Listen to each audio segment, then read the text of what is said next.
৭২-এর সংবিধানের ৪ মূলনীতি বাতিল চায় জাতীয় নাগরিক পার্টি এনসিপি। দলটির যুগ্ম আহ্বায়ক জাবেদ রাসিম বলেছেন, আমাদের পক্ষ থেকে আমরা স্পষ্টভাবে জানিয়েছি ৭২-এর মুজিববাদী মূলনীতি আমরা রাখার পক্ষে। এই মূলনীতি বাদ দিতে হবে।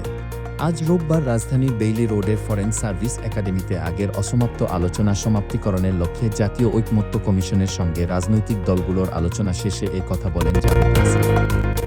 মূলনীতি আমরা রাখার পক্ষে না, এ মূলনীতি বাদ দিতে হবে। কিছু রাজনৈতিক দল তাদের আদর্শিক জায়গা থেকে এই ৪ মূলনীতি বাদ দেওয়ার ব্যাপারে একমত হতে পারেনি বলে জানান জাবেদ রাসিম।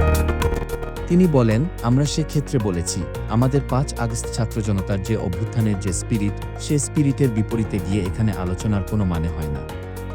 সুতরাং ৭২-এর ৪ মূলনীতি বাদ দিয়ে তার পরবর্তী বাকি মূলনীতিগুলো সংযোজন করতে হবে। তবে এ বিষয়ে রাজনৈতিক দলগুলোর মধ্যে কোনো ঐকমত্য হয়নি। জাতীয় নাগরিক পার্টির এনসিপির জ্যেষ্ঠ যুগ্ম সদস্য সচিব তাসনিম জারা বলেন, বর্তমান যে ব্যবস্থা আছে, সে ব্যবস্থা থেকে প্রধানমন্ত্রীর মেয়াদতে পারবেন, সে বিষয় নিয়ে আলোচনা হয়েছে।